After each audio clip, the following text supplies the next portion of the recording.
Welcome to this video on the top 10 werewolves of the Uktena from the tabletop role-playing game Werewolf the Apocalypse.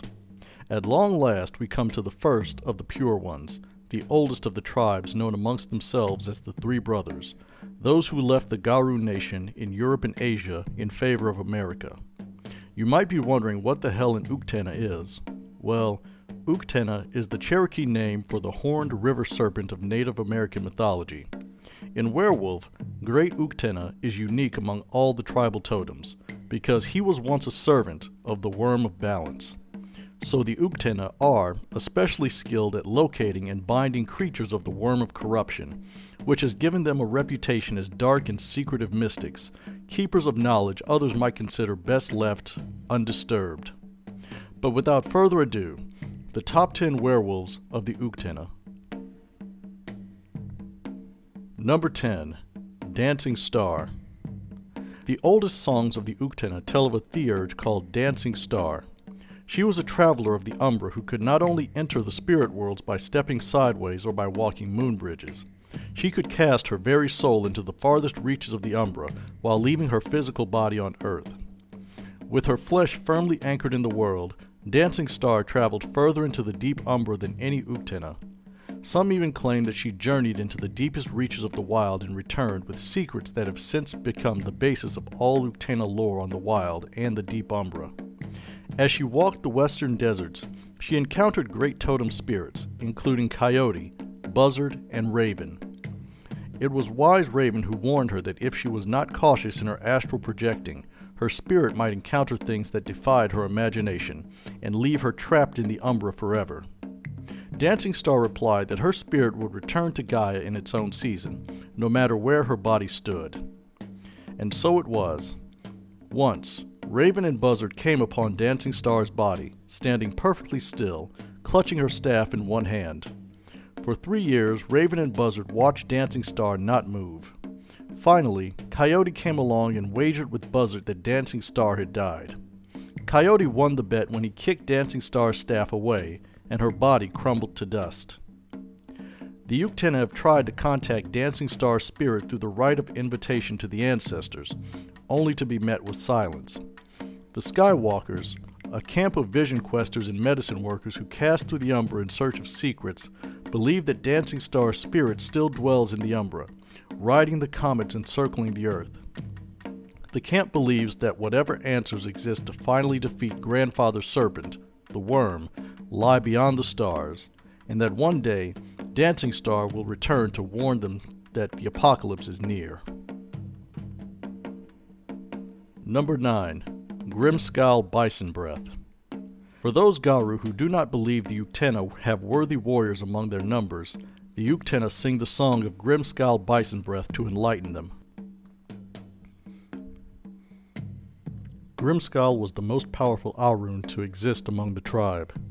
When the three brothers, Uktena, Croatan, and Wendigo purified the lands, the mightiest Banes were bound beneath the earth. But some lesser creatures of the worm escaped the pure ones. These became the prey of Grimscowl and his companions. Much of his song was composed by his companion, Howls Her Brother's Glory, a Galliard who noted the countless Banes brought low by Grimscowl's claws and teeth. But Grimscowl's most famous fight was also his last. He discovered a series of caverns deep beneath the Pure Lands that ran from the lands of the Wendigo all the way to the lands of the Uktena. And in these caverns were the Black Spiral Dancers, who had snuck from the worm-tainted lands through dark umbral pathways. Grimscowl did what he was so good at, and put down every dancer he encountered, until he reached the deepest cavern. There, he found an old, withered dancer, crouched over a hole in the ground, chanting in some language unknown to man or Garou. Grimscowl thought little of the wretched thing as he slew it, but afterwards he discovered the reason for the old dancer's vigil. Beneath his feet, a sleeping giantess stirred as the song that had lulled it to sleep for years ended. Grimscowl quickly stepped into the dancer's place and made up a new song to once again pacify the giantess, and there he remained, to hold the massive creature in check. The Bane tenders sing that Gaia made Grimscowl Bisonbreath immortal, both as punishment for his rash act of slaying the Black Spiral Dancer who kept the giantess asleep, and as a blessing for his act of responsibility to keep the giantess from awakening again. Number 8. Old Red Eagle. Songs of Old Red Eagle say that when he was born, 2 moons hung in the sky. Perhaps there is some truth to that. He was clearly marked by the crescent moon, making him a theurge, or medicine wolf in the Uktena parlance, but his inventive and unorthodox methods of working magic have led some ragabash to claim him as one of their own. When Old Red Eagle was simply Red Eagle, he traveled in a pack with Grimscowl Bisonbreath. Some have claimed that several of Grimscowl's victories actually came about thanks to Red Eagle's cunning and magic ability. In time, Red Eagle and Grimscowl parted ways. Red Eagle then walked the length and breadth of the Pure Lands, giving aid to all of the 3 brothers as he grew powerful in what he called sideways magic. By altering or even reversing the conventional rules of Garou magic, Red Eagle could draw on the power of Gaia in ways others could not counter. In time, Red Eagle became Old Red Eagle and settled with his woman, Silent Owl, on the sacred White Mountain. Then a young Navajo hunter climbed the mountain to beg the medicine wolf to heal the daughter of his chief, Rainwater, who had been cursed by an evil shaman. So Old Red Eagle set out for the west, an incarnate of wind in his medicine bag. As he walked in human form, he saw a strange crow flying overhead, watching him. "Come down, old crow," Red Eagle called. "Winter comes and you also seek grain." So the Korax, Brightfeather, flapped down to the Uktena and changed into a man. "I heard animals gossiping that you were coming," Brightfeather said. Old Red Eagle just laughed. "I do not sneak so well anymore, and my wife, she gossips to her kin. I suppose all of my enemies know by now that I do not sneak well." Brightfeather smiled. "Well, I will walk with you then, unless you enter the Spirit Lands. There I will not go." So they shared food and continued to the Navajo lands. When they reached the sacred rock of the Navajo, they heard a howl. Brightfeather changed shape to find out whoever had sent out such a howl. Fast as lightning, a gray and black wolf raced across the earth towards them, then changed into the shape of a man by the time he stopped running. "How fare you, older brother?" he asked. Old Red Eagle smiled again at the young Croatan warrior. "It is good to see you, middle brother, but you are far from home." The Croatan answered, "Old brother Uktena, I am Hunter's Eyes. The south wind told me of your quest to cleanse the Navajo lands. You knew my uncle, Circling Vulture, when you followed Grimscowl Bisonbreath. I would join you if you would permit it." Old Red Eagle scratched his head. "That old journey. Circling Vulture was a great fighter, but when he slept, he was a loud snorer. I do not think I will need a warrior's aid, but you are welcome if that is your desire. Quite a hunting party we're getting." When they reached the Navajo lands, the people hurried Old Red Eagle to see their chief, Old Black Singer, who told the 2 wolves and the raven his story. He had become sick and asked the shaman, Maibizo, to heal him. This the shaman did, but then he asked for the chief's daughter, Rainwater, as payment. The chief denied him and banished Maibizo. A month later, the tribe's corn began to wither, and the tribe's neighboring village was haunted by ghosts. Lastly, Rainwater fell ill. No medicine man of the Hopi or the Zuni could save her. So they called for Old Red Eagle. The next day, Old Red Eagle told the Navajo to build a hogan and bring him blankets for a sweat lodge. Old Red Eagle purified himself with steam, heat, and songs, increasing his spiritual powers. He then told the Navajo to bring Rainwater into the lodge. They did this. Old Red Eagle summoned the spirits of Wolf and Eagle, who battled the evil spirit possessing the girl. Old Red Eagle stepped sideways and joined the battle, driving the spirit from Rainwater. Old Red Eagle, Hunter's Eyes, and Brightfeather then journeyed to the abandoned village to confront Maibizo. As they walked along, they heard a coyote's laugh over a hill. A lone Nuisha walked along under the moonlight. The Nuisha looked at them and spoke. "I am Firelimb's Moonstealer. 2 Garou and a Korax, a most unusual company. Where are you going, cousins?" Old Red Eagle answered him, "To get the shaman of Coyote. He is a rather poor relative, isn't he?" The Nuisha turned his attention fully on the shaman. "How odd, a wolf with a sense of humor. Tell me, friends, does the raven howl at the moon as well?" "Only because it is shiny and he cannot reach it. He howls in anguish," Old Red Eagle answered. Firelimbs chuckled. "Wolf, we coyotes taught you many things. How to walk the moon bridge. Please, do not steal our mocking laughter, or I will have to become a grim and dull wolf. I bear a message from Great Laughing Coyote, who made the heavens and the earth.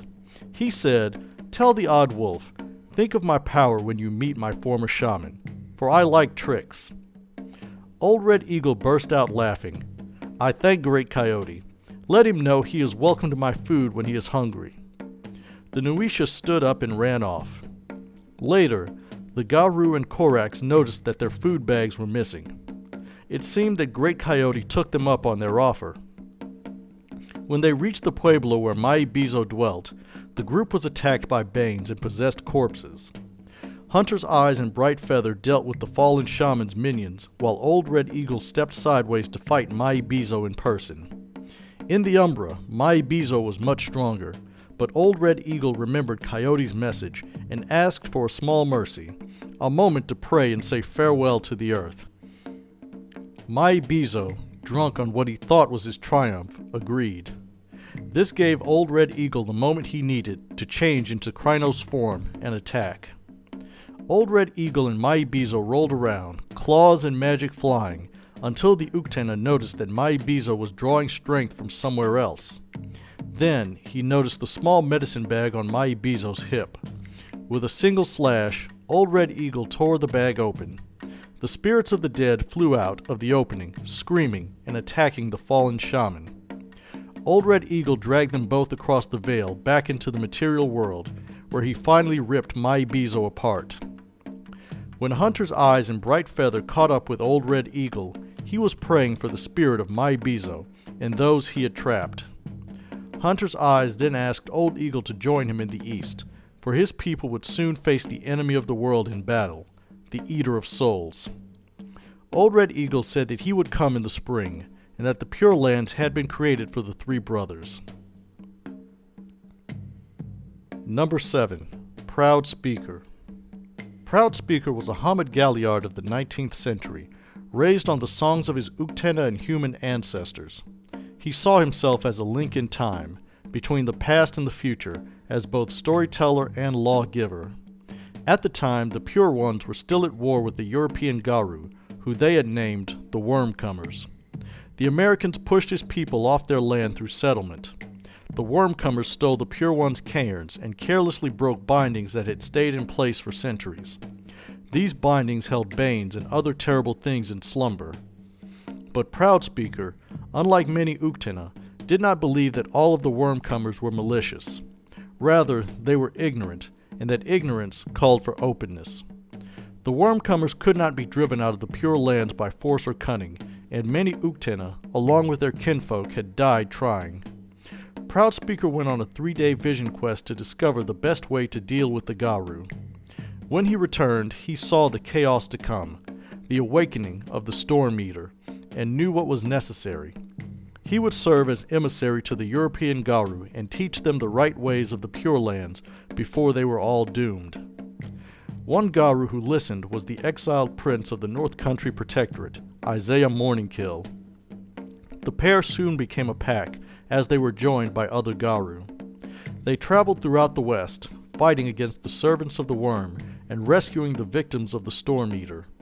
In time, the pack respected Proud Speaker's knowledge of lore and the utility of his people's customs, so they began imitating the Uktena as they grew stronger together. Proud Speaker, like his friend and packmate Morningkill, was one of the 13 Garou heroes who sacrificed his life to bind the Storm Eater once more. The tale was not sung among the European Garou until the ascension of Morningkill's descendant, Jonas Albrecht, to the throne of the Silverfangs. But the Uktena have never forgotten it, and Proud Speaker continues on as one of the greatest legends of his tribe. Number 6. Broken Medicine. In December of 1900, Broken Medicine was born. His father was a follower of the Apache warrior and medicine man, Geronimo, who waged war against both the United States and Mexican governments. Broken Medicine was likely born and raised in Oklahoma, near Fort Sill, since Geronimo and his followers were considered prisoners of war at the turn of the century. Broken Medicine was raised on tales of the bravery of Chiricahua warriors, and eventually wanted to fight to restore his people to freedom.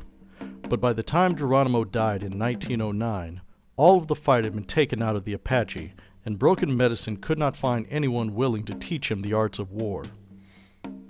The young man cursed that he had been born too late to fight for his people, and considered launching several brave but futile suicide attacks against the government. Then a tribal shaman told him that he was destined to be a great medicine worker, yet he didn't have powerful magic. Year after year, no matter how hard he tried, magic would not come to him, and no spirit spoke to him.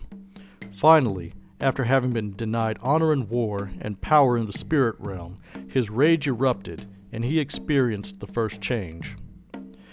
The tribal shaman, who was secretly Uktena, had been waiting for this moment. The shaman took Broken Medicine to the Sept of the Crooked Mountain, where it was determined that he was a theurge, a medicine wolf. It was as a Garou that Broken Medicine's powerful magic finally manifested. Following his rite of passage, he accompanied several packs on suicide missions and returned, singing the songs of those who had fallen in battle. Those who returned with him marveled at how powerful the young theurge turned out to be, and how he had saved pack members from certain death. Rumors had it that Broken Medicine would be named leader of all of the Uktena theurges, but he disappeared just as he was about to reach the pinnacle of his glory. Certain Uktena suspected that the Bane tenders were responsible for Broken Medicine's disappearance, but inquiries into his fate were met with either stony silence or vague answers that he was engaged in some important work for his tribe. Soon after, Uktena packs reported that while fighting in battles against hopeless odds, a silent man wielding great power would appear, save them from certain death, and then disappear into the Umbra. Some have sworn that this was Broken Medicine, but fewer Garou reported these sightings as the years passed. Those who knew Broken Medicine said that he feared Geronimo's fate, defeated and imprisoned, reduced to little but a tourist attraction. He wanted to fight, but he also wanted to be remembered as a legend, strong, proud, and most importantly, unbroken. Number 5. Bull Roarer. Bull Roarer is an Uktena elder who has lived a long life filled with conflict and reflection. He was born into the tribe from a bloodline that produced powerful warriors, shamans, and Garou in equal measure. He learned to hate the Wormcomer tribes, and as he grew in power, he criticized anyone who attempted to cooperate with them. But the brash young warrior received a vision from the totem Uktena while worshipping at the Niagara Falls Caern. He saw back in time, through the eyes of an Uktena shaman who had lost the Caern at Niagara, but regained it through the efforts and goodwill of the Fianna. Bull Roarer's attitude towards the Wormcomers softened, somewhat, but only with respects to the Fianna. All others were as unwelcome as before. By this time, Bull Roarer had become a respected elder of the Sept, so as he relented, so too did the other Uktena. Now in his 50s, Bull Roarer spends most of his time presiding over tribal moots and tending to the Caern. His greatest concerns are the two young Uktena likely to succeed him. The maniacal Lupus Arun, Clubfoot Razorneck, reminds him of himself when he was younger. She's full of anger at the Wormcomers, but Bull Roarer can deal with hotheads who think fighting is the only way to solve their problems. The other young Uktena, Robert Kinsolver, is the one who really worries him. Kinsolver is a shaman who calls for intertribal unity and cooperation. Quietly, Bull Roarer agrees with Kinsolver, but fears that the young shaman is pushing for too much too quickly and risks splitting the tribe between the hardliners and the moderates. As the Uktena are a tribe of secrets, so does Bull Roarer keep one secret from all but his most trusted allies: the Croatan song, a fetish flute which, when blown, plays a long-lost melody of the Croatan Galliards, which drives away worm-tainted creatures and can even drive black spiral dancers who hear it into Fanoun. Number 4. Jubati. Jubati is a native of the Amazon, one of the rare Uktena of South America who are allowed to dwell in the territory belonging to the Bastet and the Mokole. But his was one of the first villages to fall under attack by Pentex when the corporation began operations to peacefully develop South America. He witnessed the Black Frost Pack's horrible deaths as the Fenrir warriors and kinfolk were torn to pieces by Pentex first teams and machinery. But Jubati chose to run rather than fight. The Pentex machines were unlike anything he had ever seen, and they terrified him. He sought sanctuary with his Bastet friend, Atahualpa, only to discover that she had been corrupted, body and soul, by the worm. Jubati barely escaped her trap and fled once again to the Caern of the Rain Spirits, a place of sanctuary for his tribe. Then the other Garou came, and the war in the Amazon entered its full force. But the presence of these alleged warriors of Gaia has not brought any ease to Jubati's mind. These Garou, from faraway places like Europe and the United States, are angry, loud, and destructive. They say they have come to help, but they seem little better than Pentex, especially in their treatment of the native people. But Jubati's thoughts are not of war, but of Atahualpa. If there were any way he could save her from the Banes infesting her spirit, he would do so in a heartbeat. Number 3. Anna, Eyes of the Sun Pelfrey. Anna Pelfrey was born into human society, completely oblivious to her Garou heritage, except as an internal sense that something was missing in her life.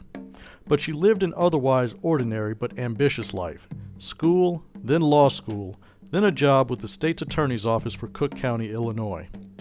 It was in one case that she became aware of her true identity, when she was assigned to prosecute members of the Sept of Jupiter, a group of city-dwelling Uktena, children of Gaia, and stargazers, occupying the secret Temple of the Fanoun. The Fanoun was known to the locals of Chicago as a private library and study hall for esoterica. In fact, it was a cairn of gnosis, and had a Celestine bound into the very structure, hence the name Sept of Jupiter. When Anna was investigating her case, the gnosis of the Sept awakened her Garou nature, and she underwent the first change within the very walls of the Fanoun. It was subsequently discovered that she was a lost cub of the Uktena, who had summoned and bound Jupiter into the Fanoun. They welcomed Anna into their fold, and she felt that she had finally found the missing piece of herself. In time, she became one of the most trusted and beloved members of the Sept. She also used her skill at legal procedure to extricate certain Garou who ran afoul of the law. In 1993, Anna was one of the survivors of an attack on the Fanoun by the combined forces of the Sabbat and the Black Spiral Dancers, who captured the temple so they might release and then corrupt the Celestine Jupiter to the worm. This was the opening shot in the 6-night-long War of Chicago that ended with the death of the Ventru Prince Lodin. Anna led the rite that cleansed and rebound Jupiter to the Fanoun, and subsequently created a new Sept that covered much of Chicago and Cook County, the Sept of Clear Skies. Number 2. Guides to Truth. Guides to Truth was born a Lupus in North Dakota, near a Sioux reservation. His pack roamed what the Lakota called Makosika, the Badlands, where water was scarce, the days were hot, and the nights were cold. One winter, when food was especially scarce, Guides to Truth's pack wandered near the city of Bismarck in search of food. Guides to Truth, on observing humans in a city for the first time, was baffled and put off by what he saw. It was while foraging for scraps near Bismarck that Guides to Truth experienced the first change. He stopped to drink from a pool. As he stared into the water, he caught sight of the moon's reflection on its surface. He was transfixed by the sight, long enough that the world seemed to change around him. Suddenly, his pack was gone. He had accidentally slipped into the Umbra, where he found the strange creatures of the spirit world observing him. Guides to Truth felt fear as the spirits advanced on him, but fear gave way to rage. The wolf grew larger and stronger, his forepaws changing into clawed hands. Some of the spirits fled in terror. Those unwise enough to remain where they were the first to taste Guides to Truth's new Krynos war form. The battle ended quickly, and Guides to Truth shifted back into lupus form. He then emerged from the Umbra in the midst of his pack, to whom he had seemed to have simply disappeared and then reappeared from thin air. But the new Garou cub could not answer their questions because he did not know what he had done, at least not yet. The pack returned to the Badlands, but a few days later they caught the smell of men on the wind and saw 3 of them, tracking them across the stony expanse. 2 days after, 3 strange wolves seemed to be following the pack, always at a distance, but they had a strange smell. Guides to Truth waited for them as his pack departed. The wolves explained that Guides to Truth was like them, a Garou, and an Uktena. They wanted him to go with them and learn his true heritage and his responsibilities to Gaia. Guides to Truth was reluctant, but the trio eventually convinced him, and he went with them to undergo his rite of passage. It was determined that Guides to Truth was a theurge, which explained the ease with which he slipped into and out of the Umbra. Since being inducted into the Uktena, Guides to Truth became one of the most prolific umbral travelers. He spent a great deal of time locating and communicating with spirits, and acquired a great deal of knowledge from them. While not always the most pleasant wolf to be around, Guides to Truth was possessed of deep insights in his time. Number 1. Fanoun. The short but glorious life of the Uktena Arun Fanoun is told by the tale singers. Fanoun was born on a Choctaw reservation in Mississippi. Before she was 10, she stabbed a Fomori to death with a kitchen knife as the creature tried to steal one of her younger siblings. The kinfolk buried the body where no one would ever think to look for it. Soon after, Uktena from a nearby Sept came to take Fanoun away and began teaching her about the tribe. During her rite of passage in the Umbra, Fanoun slew 4 worm creatures with only her claws and her fury. Her deed named thereafter was Dyes-the-Wyrm-in-Blood, and she believed that she would serve the Sept as a guardian, and perhaps one day rise to become Caern warder. Fate, however, had another plan in store for her. Before the year was out, a stranger came to the Sept. He gave his name as Speaks to the Smoke, and he told the elders that Fanoun had been chosen to serve as one of the path dancers. Great Uktena had told Speaks to the Smoke where to find her. Fanoun was respectful, but skeptical. She tried to get more information from him, but the mystic cut her off. He was sworn to silence by Great Uktena, and she would learn nothing else from him unless she agreed to come along. She did. Fanoun and Speaks to the Smoke disappeared for 6 years. When Fanoun returned, she was even more intimidating than before, bearing several new scars and tattoos, but strangest of all was a new clave that hung at her hip that always seemed to have the color of dried blood. Most strangely, she seemed weighed down with new, secret, and terrible knowledge. She could say nothing of where she had been, what she had done, or what she had learned. All she could say was that she returned home to begin a ritual of wisdom, to learn what new task Great Uktena meant for her. Fanoun journeyed into the world of dreams. She saw the sun floating serenely across the orange cliffs, and then fade into a purple sunset. As the light faded, a pool opened before her feet. From the pool emerged a man, the moon shining against his naked skin. Starlight radiated from his eyes. At first she thought he was a ghost, for he looked on her with desire and longing. The vision faded with dawn, and she heard the cry of a newborn child. Fanoun then cried out to Great Uktena herself, asking what she must do to serve her tribe. The vision was of a man, a kinfolk who desired her as both mate and mother to their children. As Fanoun went silent, a small water moccasin fell out of a tree into her lap. It lay still, then slithered away and disappeared into the water. Fanoun returned to her Sept. 3 years later, she gave birth to a healthy daughter, who the medicine woman said would grow to be a powerful leader. Fanoun then left the Sept as soon as her daughter was old enough to walk, and returned to the path dancers. Her end came not fighting the worm, as was her name, but against the forces of the Weaver. While meeting with sorceress Uktena kinfolk in a city, they were ambushed by humans commanding Weaver magic. Fanoun held them at bay until the kinfolk could escape, then dragged herself across the gauntlet. That was where the war spiders of the Weaver were waiting for her. One of the kinfolk reported back to her Sept that he heard her last war cry.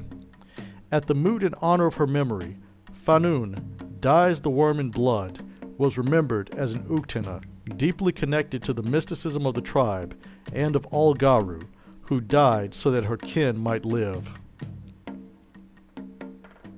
And those were the top 10 werewolves of the Uktena.